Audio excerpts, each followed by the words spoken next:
Hello friends, welcome back my channel. টানা পরপর দুটি ম্যাচ ইংল্যান্ড অস্ট্রেলিয়ার কাছে তাদের ঘরের মাঠে পরাজিত হলেন। পরাজিত হবেই না কেন?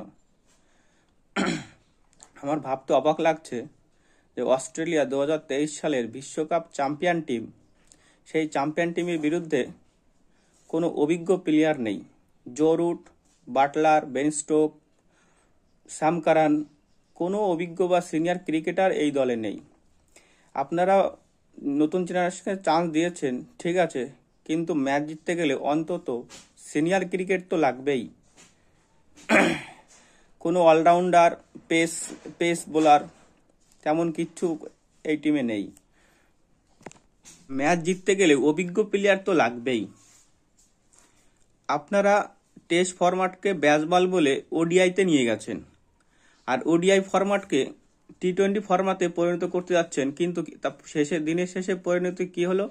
আপনারা পুরো 50 ওভার খেলতেই পারলেন না, 40 ওভারে পুরো অল উইকেট হয়ে গেলেন। এই সমস্ত কিন্তু আমি দোষ দিতে পারি ব্রেন্ডন ম্যাকুলামকে। যখনই ব্রেন্ডন ম্যাকুলাম ইংল্যান্ডের জাতীয় দলের টেস্ট দলের কোচ হয়েছিলেন, সেখান থেকে ওদের এরকম পরিবর্তন দেখা গিয়েছে। অস্ট্রেলিয়ার ট্রেভিস হেড যেভাবে 2 বছর নিজের ধারাবাহিকতা দেখিয়ে চলেছে, তাতে সত্যি অসাধারণ ফর্মে রয়েছে তিনি। টেস্ট বলুন, ওডিআই বলুন, টি-20 বলুন, ফ্র্যাঞ্চাইজ ক্রিকেট বলুন, অসাধারণ। তেমন তিনি পিচে যখন থাকে এক রক্ষণাত্মক ভঙ্গিতে ব্যাট করেন এবং অপোজিট টিমের বোলারদের কোনো চান্স বা সুযোগই তিনি দেন না।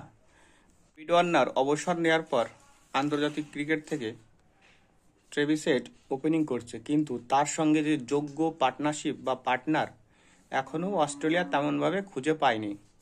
একবার ম্যাথু শট, একবার মিচেল মার্শ ওপেনিং করতে আসছে, সেভাবে কোনো ধারাবাহিকতা তেমন কিছু এখনো করতে পারেছে। তাদের বোলিং ব্যাটিং পারফরমেন্স অসাধারণ।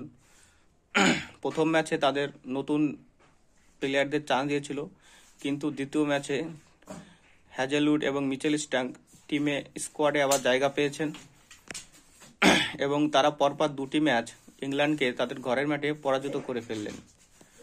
সত্যি কথা বলতে ট্রেভিস হেড এবং জাসপ্রীত বুমরা এই দুই ইন্টারন্যাশনাল প্লেয়ার, আপনি ইন্টারন্যাশনাল খেলা বলুন আর ফ্র্যাঞ্চাইজ ক্রিকেট বলুন, এক দুর্ধর্ষ ফর্মে রয়েছে।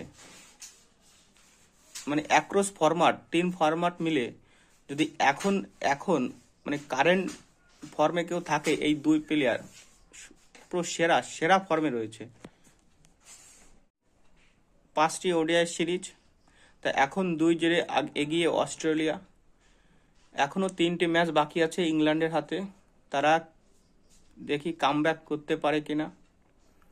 ভিডিওটি এখানেই শেষ করছি, আর ভিডিওটি শেষ করার আগে যদি ভিডিওটি ভালো লাগে অবশ্যই আপনারা লাইক, শেয়ার এবং কমেন্ট করে জানাবেন ভিডিওটি কেমন হয়েছে।